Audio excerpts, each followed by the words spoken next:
Good evening and welcome. My name is Charles Stang. I'm the director here at the CSWR, the Center for the Study of World Religions. Thank you all for coming out this evening, and I'd like to thank the center's staff for making this event possible. And let me begin by reminding you to silence your phone, please. So it's my distinct honor and pleasure to welcome Professor Cornell Brooks this evening to deliver the annual Greeley Lecture in Peace and Social Justice. We're trying a different format.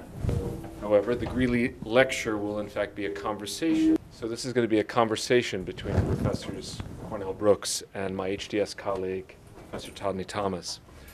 I'll introduce them both in a moment, but before I do, permit me just a brief word about this lecture, this annual lecture, and the series of which it's a part. This is the second year in which we've devoted the annual Greeley Lecture to the Center's new programming thread on race, religion, and nationalism. Last year, Kelly Brown Douglas, Dean of the Episcopal Divinity School, inaugurated the new iteration of the series with a lecture entitled Claiming God's Peace When Whiteness Stands Its Ground. So the series is meant as a response to the fact that we are witnessing today an alarming rise in old nationalisms, each of which deploys openly or covertly the rhetoric of race and racial hierarchy and of religion and religious hierarchy. We see this happening across Europe, in the Middle East, in India, and of course right here in the United States, where white Christian nationalism now has a strong foothold in the executive branch of the federal government, perhaps elsewhere. This series at the Center seeks to critically examine this phenomenon at home and abroad, locally and globally. We want to ask such questions as, to what degree does religion fuel this racialized nationalism? In the American context, for example, how does Christianity support white nationalism? To what degree is white nationalism a kind of religion itself, with its own myths, rituals, and ways of life? To what degree are different racialized nationalisms affiliating with each other to form international networks? Sadly, these are not unfamiliar questions to our two guests, whom I should now introduce. Let me begin with my colleague, Todney Thomas. Professor Thomas is a sociocultural anthropologist and assistant professor of African American religions here at HDS, and the Susan Young Murray assistant professor at the Radcliffe Institute for Advanced Study. Professor Thomas conducts ethnographic research on the racial, spatial, and familial dynamics of Black Christian communities in the U.S. Her current research examines the familial and spiritual experiences of Black evangelicals and the neoliberal displacement of Black sacred space. She will be leading tonight's discussion with Professor Brooks. Cornell Brooks is professor of the practice of public leadership and social justice at the Harvard Kennedy School. He's also the director of the William Morrow Trotter Collaborative for Social Justice at the school's Center for Public Leadership, and a visiting scholar here at Harvard Divinity School. Professor Brooks is the former president and CEO of the NAACP, a civil rights attorney, and an ordained minister in the AME Church. Under his leadership, the NAACP secured 12 significant legal victories, including laying the groundwork for the first statewide legal challenge to prison-based gerrymandering. Among the many demonstrations from Ferguson to Flint during his tenure, he conceived and led, quote, America's Journey for Justice, a march from Selma, Alabama to Washington, D.C., over 40 days and 1,000 miles. Prior to leading the NAACP, Professor Brooks was president and CEO of the New Jersey Institute for Social Justice, where he led the passage of pioneering criminal justice reform and housing legislation with 6 bills in less than 5 years. So the discussion this evening is entitled Faith and Faustian Bargains, Compromise, Complicity, and Courage in Leadership. Professors Brooks and Thomas will engage in conversation for about 45 minutes or so, and then they'll open it up for questions and discussions. And because it may be hard for either of them to see the whole room, I'll return to the podium to call on folks for questions. So thank you again for joining us this evening for this lecture. Without further ado, then, please join me in welcoming Professors Cornell Brooks and Todd Newton. Thanks, sir.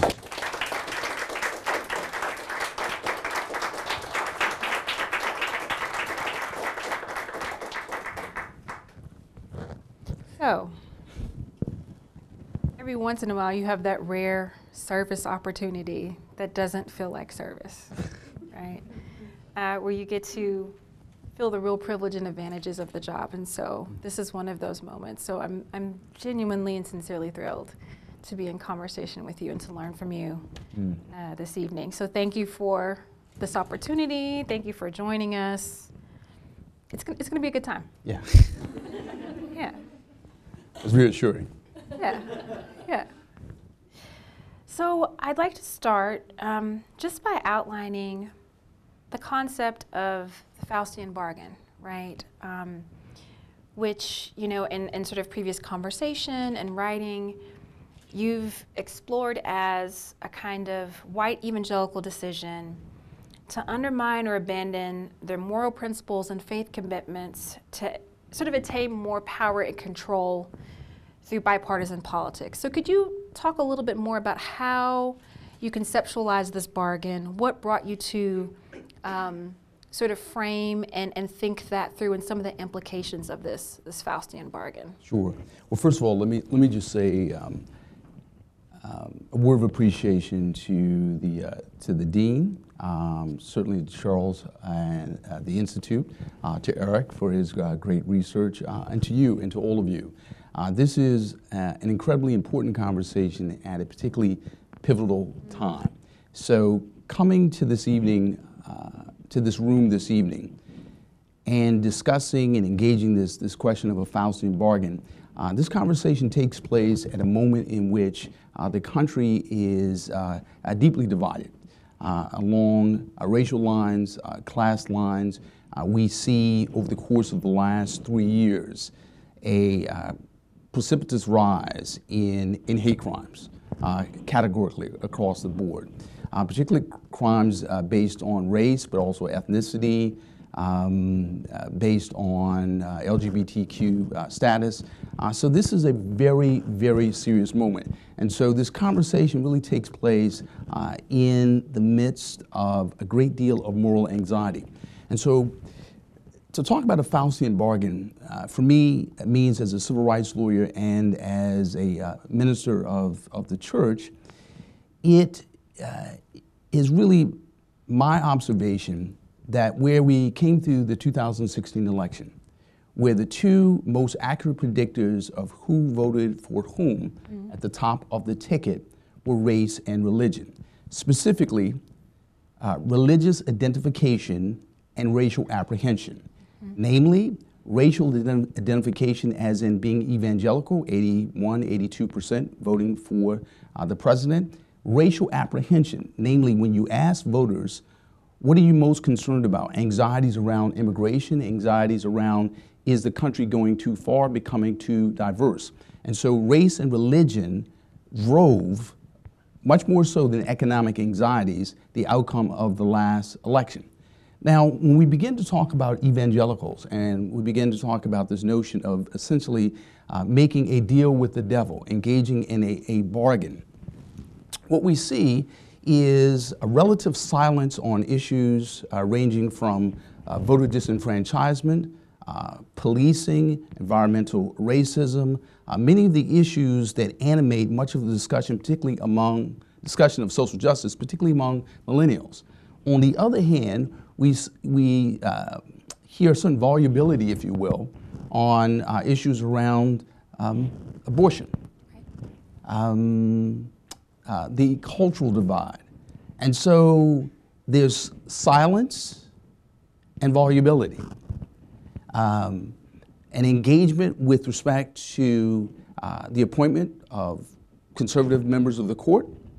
And so where we have polling data that makes it very clear that evangelicals vote not on the basis of religious beliefs, but on political concerns that are largely the same as conservative members of the Republican Party.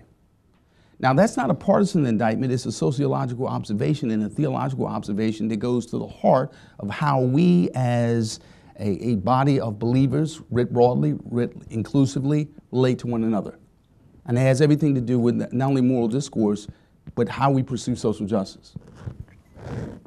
Now, there's this tethering of religion and race in the Faustian bargain, and as someone who teaches around this, who's teaching around this right now, who writes around this, where do religious concerns begin and end? Where do racial concerns begin and end? And so this concept of the Faustian bargain, this sort of electoral polling data, sort of shows the continued need to sort of continue to explore that. Mm-hmm. So it strikes me that this bargaining, the silence on certain issues, right, volubility on other issues, speaks to a kind of theopolitics, mm-hmm. right, where people have ostensibly very important and seminal theological ideas, right, mm-hmm. about God, about community, and also sort of very material conditions and concerns, politics, mm-hmm. right? So how does this Faustian bargain perhaps remap how we think about the placement of religion and race, the placement of theology versus politics, mm-hmm. and their overlap from your purview? Mm-hmm. It's hard not to assess theopolitics without looking at through purely utilitarian lens, right? So in other words, one can look at the way we vote and engage social justice issues or not, our engagement with politics or not, or retrenchment from the world or not, in utilitarian terms. In other words, what's best? So for example, when Franklin Graham says that there's certain behavior that we can forgive, we can overlook in terms of the president, we can give him a mulligan, right? He's saying essentially, in terms of repentance and forgiveness, in terms of redemption, we start the clock over once the president becomes president. Now, you can talk about that in political terms as in, look, we're concerned about the appointment of judges, we're concerned about a policy agenda, but that's not the way that was described. It was a golf metaphor going to how we look at, how we regard someone in terms of their moral stature. So in other words, there were things that we were uncomfortable with in the campaign. We got beyond that, we cast a ballot. Let's start the clock over because he's president. Well, that would be interesting if you were just simply talking about Democrats or Republicans, but you're really going beyond that, right? And so looking at this in going beyond a kind of utilitarian political crassness to really looking at some of the claims.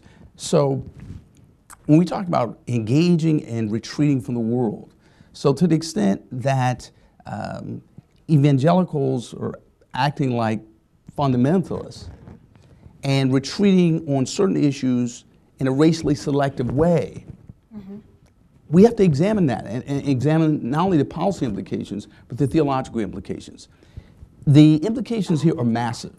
So when it comes to, let's be very concrete. So for example, in the state of Florida, when Amendment 4 was passed, which enfranchised those who were previously disenfranchised, we saw on one day, 1 million people enfranchised out of the 6.1 million people who were disenfranchised as a consequence of having a felony conviction. We saw the evangelicals within the state of Florida split on the issue. The Heritage Foundation and I think one of the leading evangelical organizations choose to be silent as opposed to announcing opposition, others lining up behind the amendment. Tremendous implications for voting rights in this country, where you had 1 out of every 10 voters in the state of Florida disenfranchised as a consequence of having a felony conviction. And where the evangelical vote was critical, and where more people were enfranchised in one day than any time going back to the 26th Amendment in terms of women getting the right to vote. So in other words, this is not a theological debate to be discussed on the sidelines. This has to be discussed in the context of the center of our democracy. Right? So there's that ambivalent embrace or retrenchment from the public sphere, but you can talk about policing, you can talk about environmental justice issues, the whole range of issues where how we frame evangelical theology, the distinctions we make between evangelical theology and fundamentalist theology, and the left or the right, Republican or Democrat, conservative or liberal, has everything to do with how much social justice we get in the long and the short term. So it's almost thinking about a refundamentalization potentially of evangelicalism, and that might be, we might be seeing a new epoch within evangelical history, right? There's this, it strikes me that in the sort of two examples that you just outlined, the idea of giving a mulligan, right? Or really just, you know, a kind of way in which born-again conversion and forgiveness is extended, right, to certain kinds of situated actors, right. And the ways in which certain modes of forgiveness, right, or a concession for born-again conversion and regeneration are withheld from certain kinds of actors, for instance, incarcerated people, right? So this idea of theopolitics, that people have potential theological ideals, but politics determines who those ideals are extended to and who they're withdrawn from or withheld from, right? And so I'm thinking about, you know, a conversation, you know, a sort of example that we discussed before, and that is, for instance, the Christian idea of the Great Commission, right? But before we get to that, can we just hit a pause button on this notion of conversion, right? Right. Think about this. So to the extent we have evangelicals who may render the conversion experience, the salvation experience in microscopically individualized terms, right? The individual has a salvific experience, a conversion experience. The president is extended grace or forgiveness as an individual, separate and apart, distinct from the larger political process, the larger happenings in our democracy. Consider this. When we think about criminal justice reform, we talk about forgiveness, redemption, a second chance. We think about individuals turning their lives around, individuals re-entering society. But if we were to think about forgiveness and redemption in broader terms, macro terms, policy terms, when there are 48,000 collateral sanctions, that is to say legal prohibitions, legal bars imposed on people post-conviction. So in other words, once you're convicted of a felony, losing the right to vote, losing the right to housing, losing the right to public benefits, losing the right to pursue and compete for any number of jobs, 48,000 laws on the books at the state and federal level. Tens of thousands more that we have not yet counted. Right. At the municipal level. Literally, the American Bar Association has a ticker on its website that is yet counting the innumerable bars. So if we think about this in legal and policy terms, that's a way of extending forgiveness, grace, and redemption. That is to say, regarding a human being as a moral equal, redeemed, fit to be embraced in society. So the president gets an individualized, politicized, theologically retrofitted extension of salvation and forgiveness as a mulligan. We have 2.2 million people behind bars, 70 million Americans with criminal records who are categorically, at a macro level, at a policy level, left unforgiven and unredeemed. So our definition of salvation, redemption, forgiveness as individualized or macro, Or racialized. racialized, anything but communal, has everything to do with how we embrace and engage people as citizens and as persons in the society. So that's a big deal. The mulligan is not just a metaphor, it's a big deal. No, I mean, I also think about, so my writing is about Black evangelicals and how Black evangelicals navigate family values language, right? Especially as people of African descent who've dealt with the weight of pathology on Black family systems. And so to have done field work with Black evangelicals in Atlanta who spent a great deal of time thinking, critiquing, trying, crying, building together to make families and to navigate a heteronormative family ideal.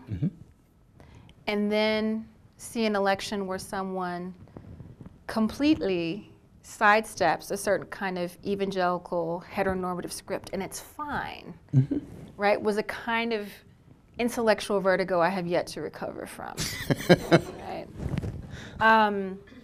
I want to return. I don't have any medication for that. Listen, that's what writing is for, right? I want to return to this idea of, of conversion as individual or communal, and think about other kinds of sort of Christian principles, right? That for some reason don't seem to be sort of central principles that we see within sort of a kind of civic evangelicalism, but that's still a part of sort of the Christian, Judeo-Christian worldview. So this idea, for instance, of the Great Commission, or the way in which the Bible talks about the treatment of the stranger versus immigration policy, right? And thinking about why is it that certain ideas or morals or perspectives or processes like conversion and forgiveness become for grounded, but other ideas like the Great Commission, which is an inherently collective notion, become marginalized within a certain kind of civic evangelical sort of discourse. What's your take on that? So both as a civil rights lawyer and as a minister, I don't have vertigo, but it's really like being in a perpetual state of being perplexed. Here's what I mean. So to the extent that we have the Great Commission being greatly truncated and circumscribed in terms of immigration policy. And what I mean by that is to the extent that we are charged to make disciples, as long as we don't make disciples in ways that cross borders, right? Or we define who is a stranger in ways that leave out gender. Concrete example, in terms of public policy, when the Attorney General leads the Department of Justice to reconsider domestic violence, spousal abuse, which is perpetuated largely against women, and invalidate that as a means of seeking refugee status and asylum. This is a gender truncation, gender circumscribing of policy, but it's also because our former Attorney General also invoked Scripture, invoked the book of Romans. In other words, in terms of us obeying a lawful government, a government that has some some semblance of being endorsed by God, that this is a rationale for us adhering to a policy in terms of family separation, but underneath that policy or beside that policy, invalidating the basis upon which women can seek asylum to this country, in contravention of human rights norms. Now this is critically important because we focused on the policy, but lost sight of the fact that we redefine the stranger. We redefine who we deem to be a refugee, who we deem to be ineligible to provide radical hospitality as in protection, right on our southern border. This was incredible. And what we saw was many of my evangelical brothers and sisters lamenting these horrific images on television of children weeping for their parents. But nobody thinking about the fact, no one expressing moral outrage on women weeping in the wake of not being able to escape their abusers. Right. That's a real, that's a gigantic theological problem, the likes of which we've not really grappled with, nor do I think we've really brought to the fore. So in other words, we've expressed moral revulsion over crying children, but Gender-based violence. that's a debate for the lawyers. Yeah.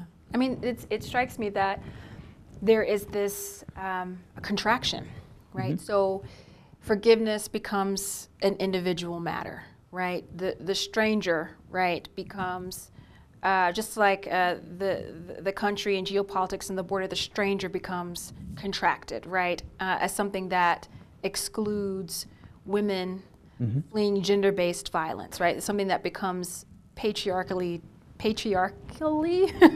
defined, right? And so one of the things that occurs to me is how this sort of theological contraction, right? The extension of certain kinds of graces, right? The extension of certain kinds of statuses and protections, the retrenchment of it, aligns with what we see with neoliberal forms of governance, right? And that is neoliberalism as a mode of government where the state increasingly withdraws resources, public infrastructure is thinned, right?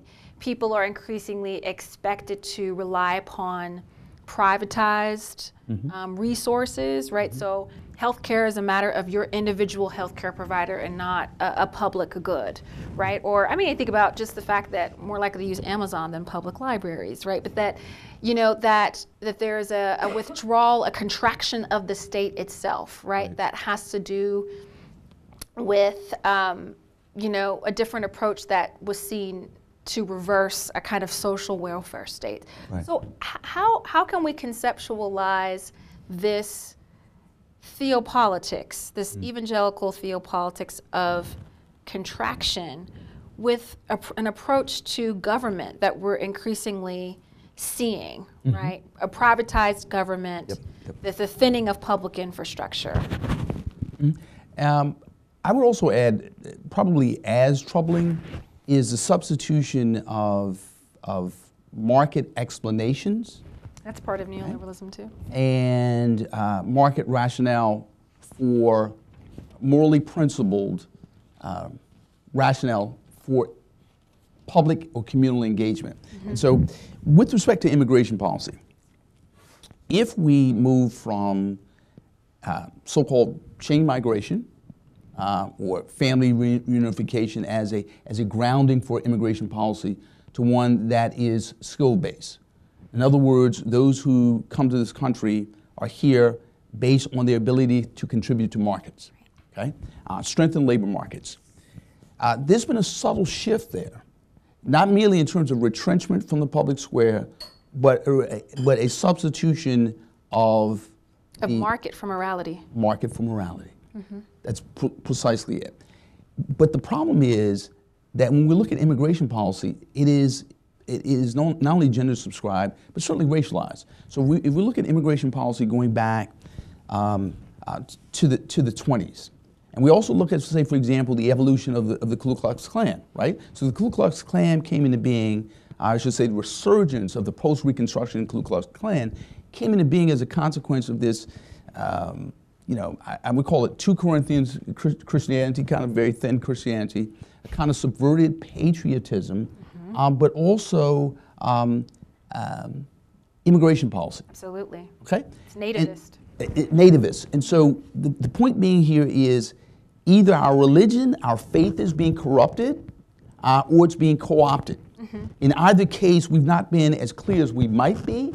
And again, I'm not talking about engaging in theological finger pointing, but rather really being clear about what the challenge is, right? So it can be not just providing an evangelical neoliberal veneer over our xenophobia or nativism, but being clear about the degree to which neoliberalism, co-opted by evangelicalism, are mutually reinforcing and dangerous, right?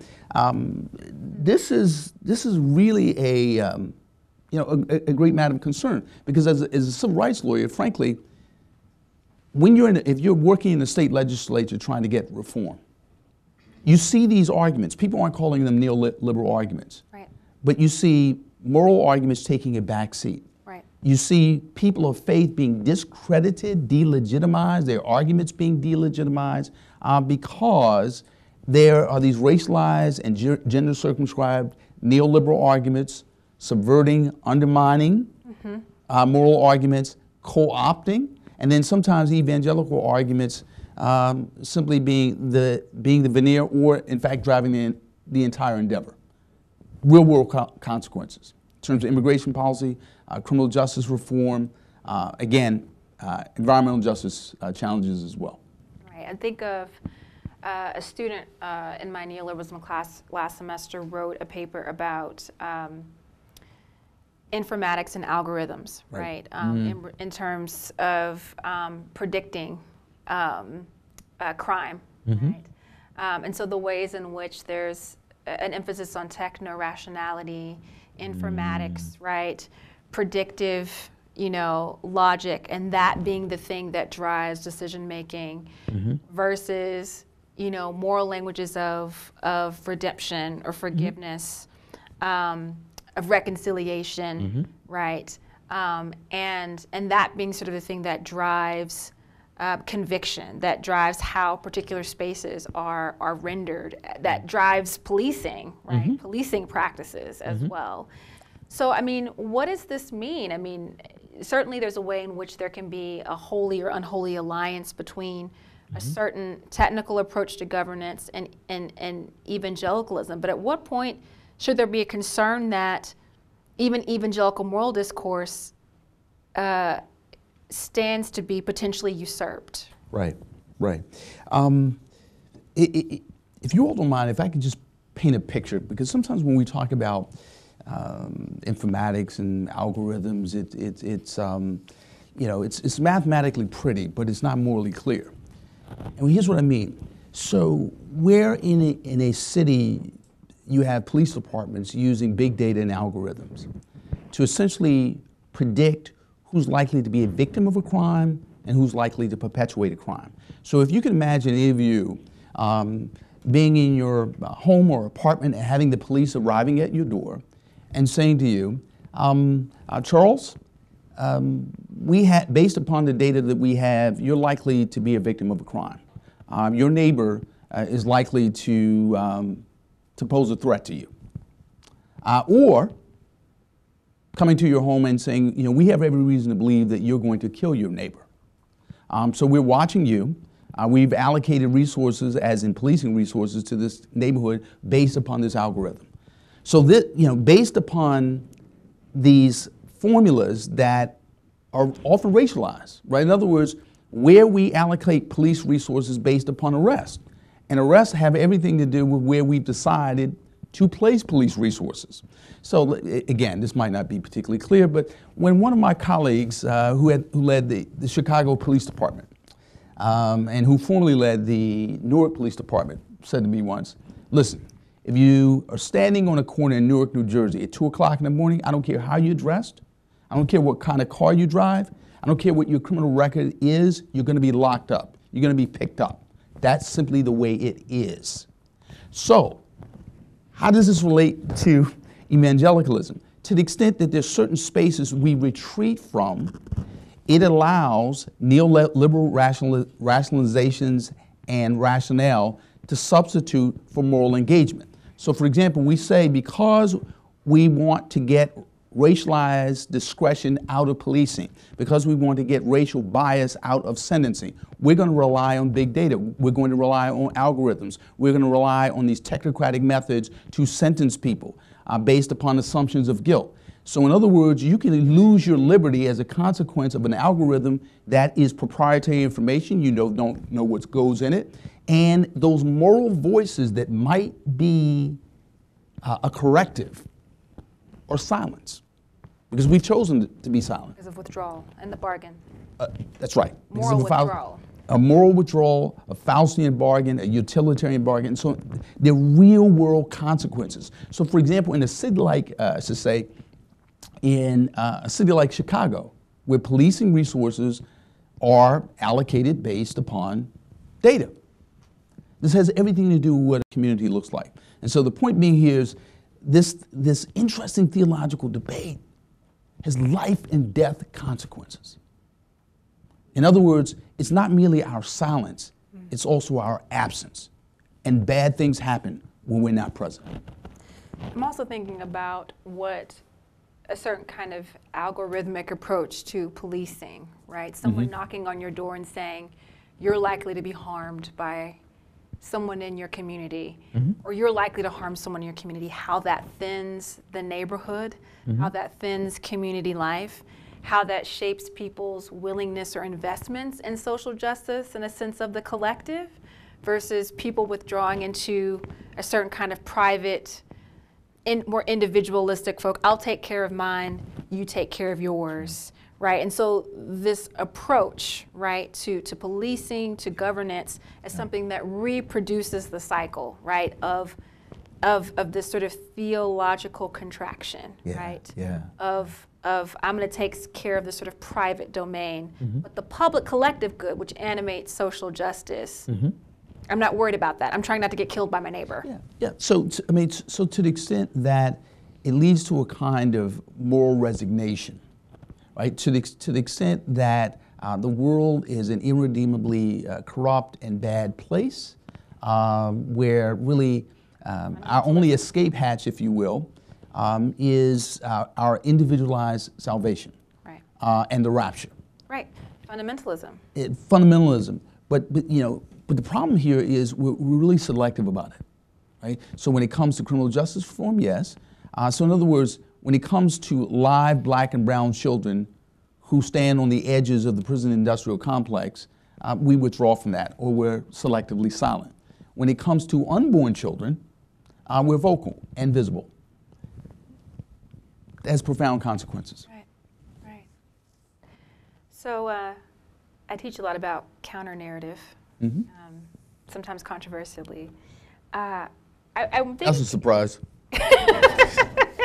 I'm thinking about, the ways in which the potential for undoing this Faustian bargain, right? I'm thinking about some of the examples you have from your own background, right, in terms of organizing and social justice initiatives, where we see people breaking out of a kind of theopolitics of self-interest, a theopolitical contraction, right? And so your work in New Jersey around Ban the Box strikes me as a really poignant and I think very luminous example of the kinds of potentialities that exist out there for moving beyond Faustian bargaining. Would you care to talk about that a little bit? Sure.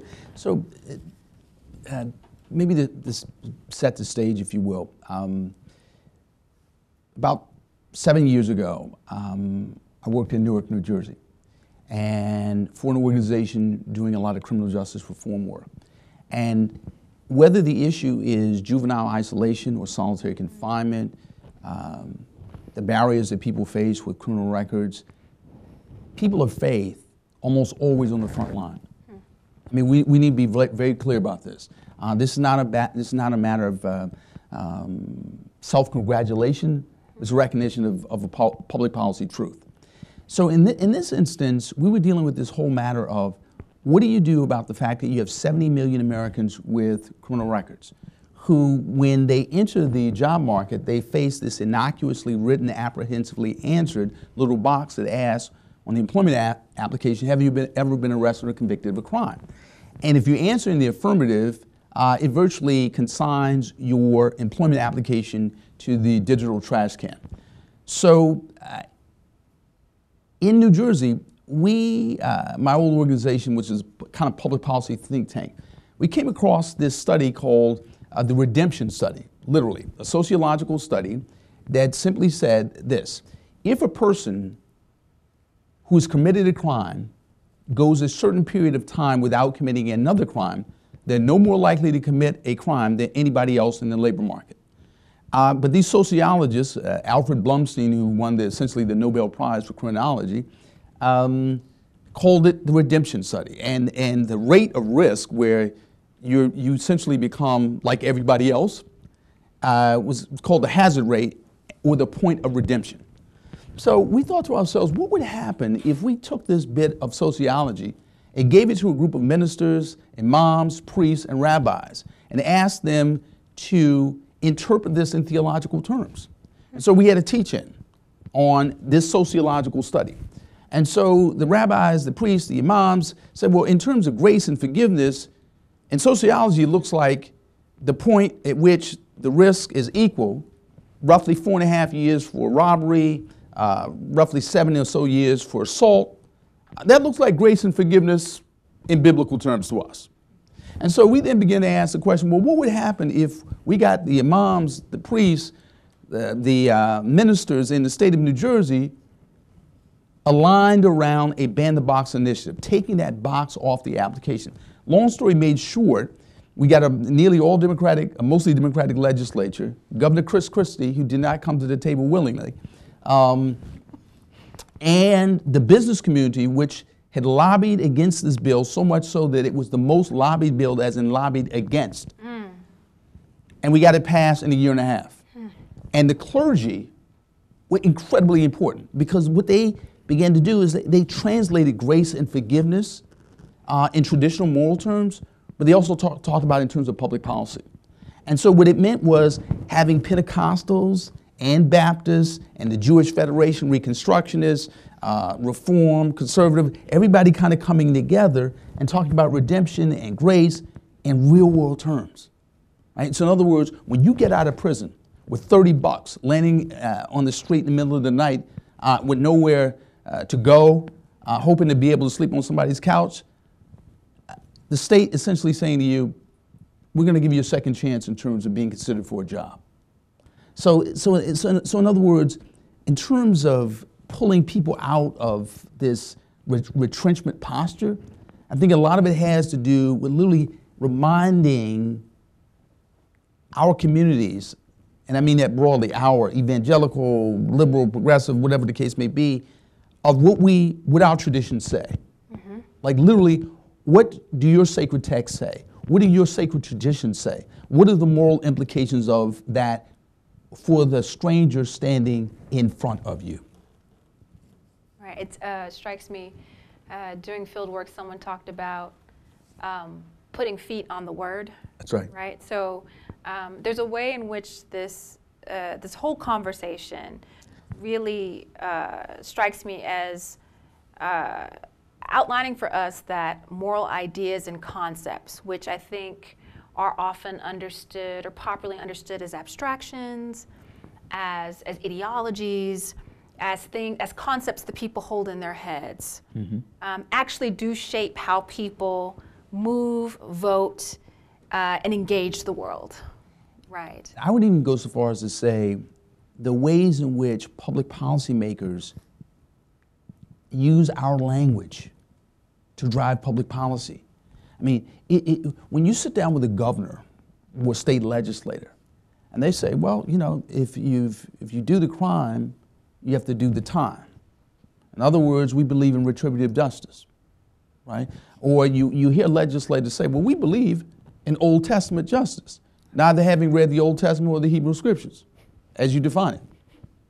But this is the kind of thing you will hear on the regular. And so the absence of a moral voice, the absence of a biblically literate voice is life and death consequential, because it has everything that, I mean, for example, when you have a governor, this is a true story. I said, look, we need the governor of New Jersey to move on this. And I had a group of clergy who said, what do you want him to do? I said, well, we want him to support this legislation. I said, but we need to meet with him. They said, well, when do you want to meet with him? I said, well, next week would be great. What time? I said, about maybe afternoon, 3 o'clock. I said, he'll be there. I said, you can do that? So literally I arrive at a meeting, 3 o'clock, Governor Christie comes in, I'm there, the minister's nowhere to be seen. We sit down, we talk, we go back and forth. The ministers come in about 45 minutes later. the governor asked them, what do you want? We want this bill to give people a second chance. And we support this. You need to do this. Now, meanwhile, we've got to go back to lead our churches. We're out of here. Here's the point. Sometimes our communities of faith need to act like they have power. They need to act like they have moral urgency. And that means appreciating that our moral voices are important, not just in terms of justifying policy, or I should say supporting policy, but our moral agency is impactful in terms of ideation, coming up with policy and engaging policymakers and helping and clarifying their thinking, because a lot of times their thinking is frankly, it may not be up to par in terms of the Yale Divinity School standard, right? They need some help. Yeah, or the Harvard Divinity School standard, which Yeah. is obviously better. So I knew you were going to say that. yeah, I know you. Yeah. So this strikes me as, I know you're like a Yale Law grad, so we'll let it go. This strikes me as a very practical and important conversation for Divinity School students, for Divinity School faculty, for people interested in divinity education who are probably fielding questions of what are you going to do with that, right? And thinking about what it means to have an education, to have a heart for community engagement, for understanding the significance of moral language, for understanding the significance of religious concepts, and the real world applications, the putting feet on ideas. You yourself have worked and taught in theological settings, right? So this isn't your first go round at a divinity school table. What practical lessons or advice do you have for divinity school students who are thinking about the social justice implications of their work and of their education? So, I think one of the things that, having taught in a seminary and a law school, is that I think that sometimes seminarians are not as policy self-confident as they should be. Here's what I mean. So if you think about the Voting Rights Act, right, which is widely regarded as the most, it was before Shelby versus Holder, the most important and consequential and effective civil rights law. Yes, Nicholas Katzenbach, the former U.S. Attorney General, helped craft that law, but they were ministers and clergy and regular people who said, this is what should go into the law. And so my point being is appreciating the capacity on the ideation side of things, right? In other words, it's not merely that we're great at providing the moral argument for policy options that have been defined for us. We get to define what those options should be because we have the moral imagination and the moral ambition to be sufficiently large and expansive in terms of what should be done. So I'd say just literally having that analytic self-confidence. Number two, appreciating the need for interdisciplinary engagement. So in other words, to the extent that those who are the beneficiaries of a theological education engage with those doing public policy, the law, people doing educational policy or criminal justice reform, and appreciating the fact that in many ways, I would argue the language of schools of divinity, seminaries, represent the kind of lingua franca of public discourse. In other words, the average person does not say, what is the cost-benefit analysis of healthcare reform or criminal justice reform? They frequently use some pretty straightforward language. Is this right or is it wrong? Does it help someone or does it hurt someone? And so the point being here is we have language that is not only good for building the case for something, but is literally the language that people use to understand what the public policy challenge is. And so just being very clear on the power of our language and the need to engage public policy challenges in an interdisciplinary way. I think that's really critical in terms of how we build reform. So in other words, rather than having clergy coalitions operate by themselves, clergy coalitions need to be integrated in terms of disciplines, right? In other words, we need to have sociologists, we need to have anthropologists, we need to have lawyers, we need to have public policy folks who are embedded in our discussions so that when we frame issues, we're doing so with all the power of our prophetic traditions. And by prophet, let me be clear about this. As I understand it, that prophets crafted the books as schools of prophets. So I'm a big individuals. Not as individuals. So I'm a big believer that we need to operate as schools of prophets, recognizing that we have a tradition, but we need to make sure that among the prophets are some folks, God forbid, from the Kennedy School, maybe from the law school. There may be heretics and people going to hell up there, but we need them, right? I think that's critically important because sometimes we can be off by ourselves. Yeah, I'm thinking about, for instance, the work being done by people like William Barber, right? The Third Reconstruction, the Poor People's Campaign, this insistence on a reclamation of moral language as a basis for ecumenism, for alliance, for political mobilization. The idea that the Christian right doesn't own moral discourse, right? That there is coalition potential in the use of moral language, concepts like redemption that have interfaith resonance.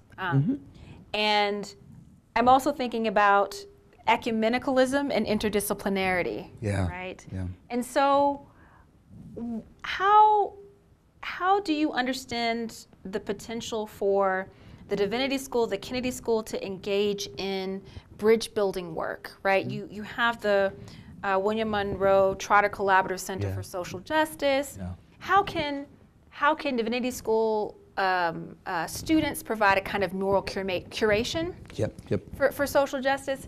And how can the presumed secularity that's often written on, I think inaccurately, written onto social justice sort of benefit from ground? Why should Kennedy School students come here? I know they should, right? That's right. But why should Kennedy School students come here? Someone who straddles the legal world and sort of theological worlds.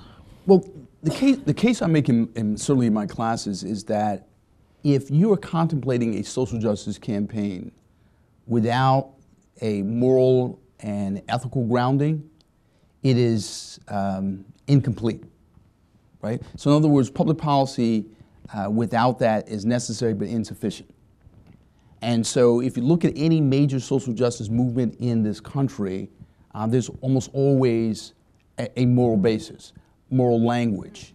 And the language can be, should be inclusive, it should be welcoming, but it's necessary. And so, for example, when we think about criminal justice reform in this country,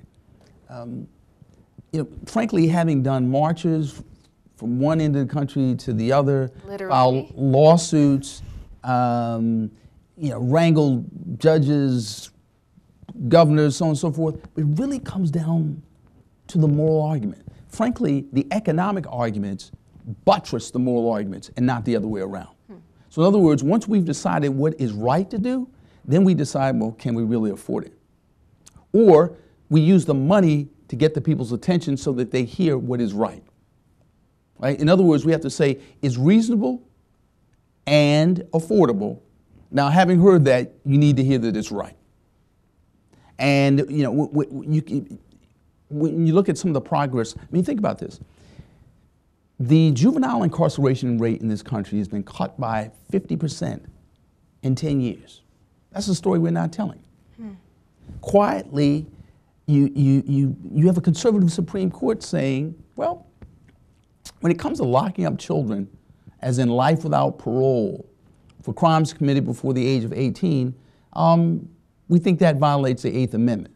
Now, we're going to rely on some neuroscience. The neuroscience says that the prefrontal cortex is not fully developed, one's impulse control is not fully developed until one is well beyond the age of 18. So the neuroscience backs up the moral intuitions that children are in fact not adults. They don't have the same moral culpability, therefore not the same legal culpability, and therefore we need to punish them differently. That's a moral argument, right, dressed up as neuroscience. Mm-hmm. That's language we've got to claim. But the point being here is these battles have been waged using our arguments, but we've not necessarily been clear about the ways in which we've exercised our moral agency. Mm-hmm. So it's just incredibly important. Right. So how are we on time? Are we? We've got about 25 minutes left. Okay. So I want to talk a little bit about the work that you're envisioning at the William Monroe Trotter Center, and sure, the work that you're envisioning, the work that you're already conducting, how we can get Divinity School students on board, Divinity School faculty on board, your vision for your work at the Kennedy School, and collaborations with the Divinity School. Sure. So first of all, let me say, for those who may not know who he is, right? So as quite a secret as it may well be, Harvard has this incredible radical activist legacy that is undernoted. So William Monroe Trotter was the first African-American member of Phi Beta Kappa, first African-American Phi Beta Kappa graduate of Harvard. He was also a founder of the Niagara Movement, which gave rise to the NAACP. Many of the direct action strategies you see on your Twitter feed and on television, he pioneered 100 years ago. So in other words, this is the activist who was kicked out of the White House by no less a figure than Woodrow Wilson because he objected to segregation in the federal workforce. This is the same person who led the first film boycott against the birth of a nation, who pioneered marches and demonstrations. And so this is a figure who looms large in Harvard's history. Mm-hmm. So when I came here, I wanted to create a civil rights institute that would honor that legacy, right? A contemporary of Du Bois, really a gigantic figure.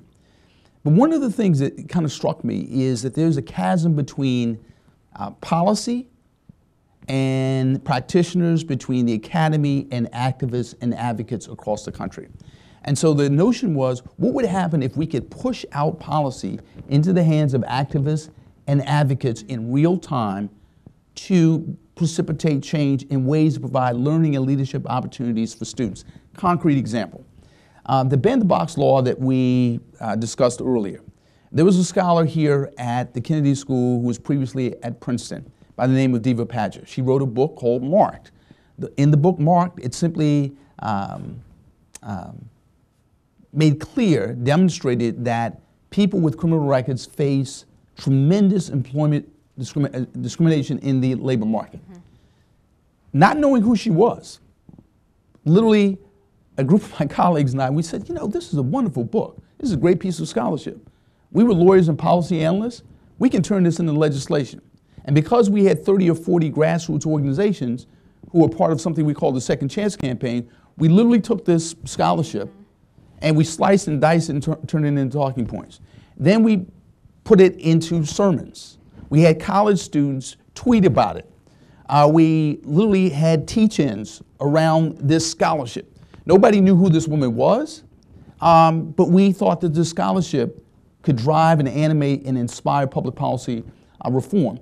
So coming to the Kennedy School, I thought, what would happen if we took all of this wonderful scholarship here and pushed it out and created interdisciplinary teams? In other words, what would happen if you have Divinity School students who are helping public policymakers talk about immigration in moral terms and having some moral clarity and having some biblically literate, informed discussions about moral analysis? what would happen if there's a theological frame for public policy, major public policy challenges? So in other words, how do we treat children who have been kicked out of schools on a brutally efficient school-to-prison pipeline? How do we think about them, right? In other words, is it just about saving money? Is it just about the efficiency of the juvenile justice system or not? And so what would happen if you had like theologians and ethicists and lawyers and public policy people working on concrete problems? My experience was in New Jersey where we did this.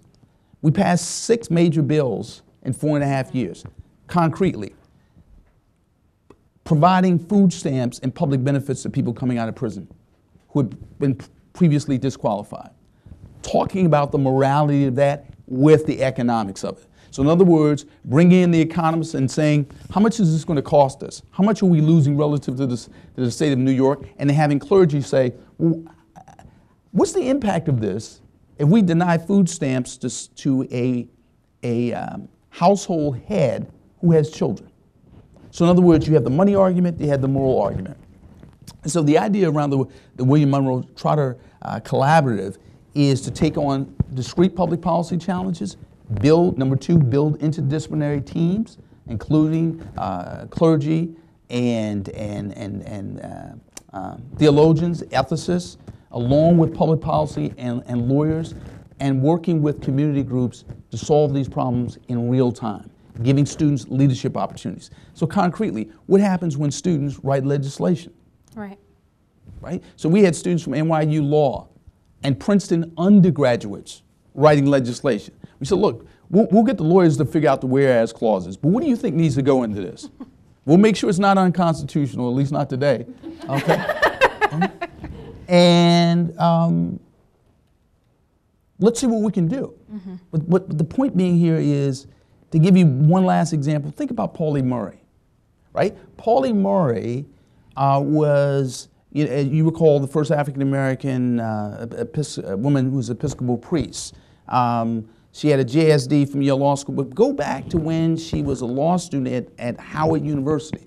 And as a student, she bet her professors, we can beat Jim Crow in a matter of years. We can defeat separate but equal. She writes a paper. She bets her professors.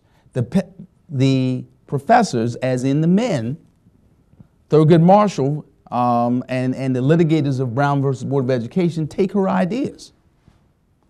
They defeat Jim Crow through Brown versus Board of Education, based on her 3rd-year paper turned into a book. I tell my students that story to say, you do not have to wait till you're old and decrepit and a professor at the Kennedy School, okay? This change can be made in real time. Yes. Okay? Based on scholarship that you're engaging in now. And so the idea around the Trotter Collaborative is really look for discrete public policy challenges, put together interdisciplinary teams, and give students leadership and learning opportunities in real time. And that strikes me as a very dynamic concept and model for collaboration, increasing opportunities. In my neoliberalism class, we talk about the development of neoliberalism as a philosophy, right, as an ideology. And I said, you have a group of students at the University of Chicago who cook up this idea, right? Literally, probably over some beers at a bar, and why couldn't the antidote to something like that occur in a classroom like ours? Why wouldn't it, right? One of the things that I find really humbling, slightly terrifying, but gratifying is knowing that Divinity School students, a lot of them come from really dynamic professional backgrounds. They have very important sort of nodes of community engagement. And so I know that the work we do in the classroom will have an afterlife in the future in a way that having taught at other kinds of academic institutions and departments, I can't always account for, right? I know that the boundaries of the classroom don't exist just in terms of the semester. And so I'm thinking about what it means to sort of embrace the sort of dynamic genius of our students, right? What can we, now I'm asking a sort of personal question, what can we as professors learn about our pedagogy and how we teach in creating classroom situations or creating research situations that allow spaces for students to harness that potential? What recommendations would you make to faculty, right, to teachers, right, we have a field ed program for MDiv students, right, where they're required to go out and do community engagements, right? So what kinds of experiments can we make in the classroom and in our own approaches to education? So I think one of the things that I think about is in law school, we use the case study method, and we study legal cases, okay? And we use the Socratic method. And in seminary, it was Socratic method with lots of lectures. But we didn't use case studies. One of the things that I'm kind of struck by is what happens when we use moral case studies. So in my classes, I pose the question, if you were going to conduct a criminal justice reform campaign, what would the moral arguments be? How do we talk about the imago Dei in terms of kids in juvenile lockup or in solitary confinement? How do you talk about the imago Dei in terms of a coalition, right? So in other words, when people are dispirited and disempowered, one of the things you have to do before you can convince your opponents is you got to convince your base that they have moral agency. Right. So in terms of a case study, one of the things to think about is like, in the seminary context or the divinity school context, like taking on a concrete public policy challenge or moral challenge and helping students work it through.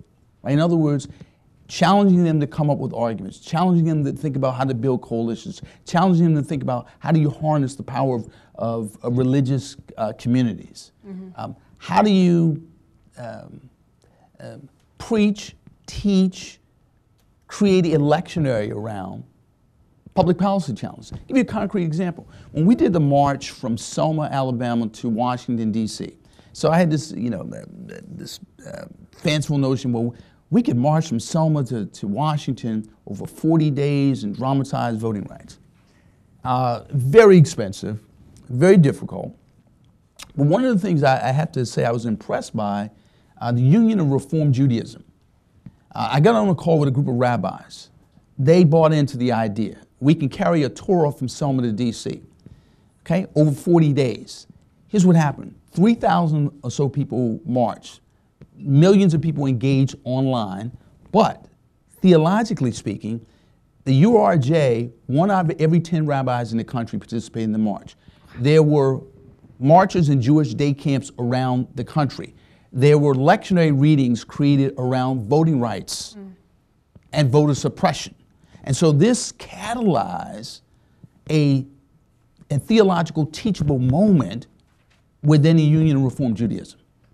Okay? So my point being is, just in terms of theological education, thinking about basically moral and theological case studies, so that we think about ways in which we can challenge our students to do this kind of work. And then lastly, using papers as a predicate for reform. Right? So I have 2 papers in my class. The first is descriptive. The second is prescriptive. As in, design your own social justice campaign. Who are the participants? Who are the coalitions? What are the moral arguments? What are the economic arguments? What interdisciplinary team will you create? How do you hold it together? What's the concrete public policy or legal challenge that you're up against and that you're going to face? What kinds of resources will you develop?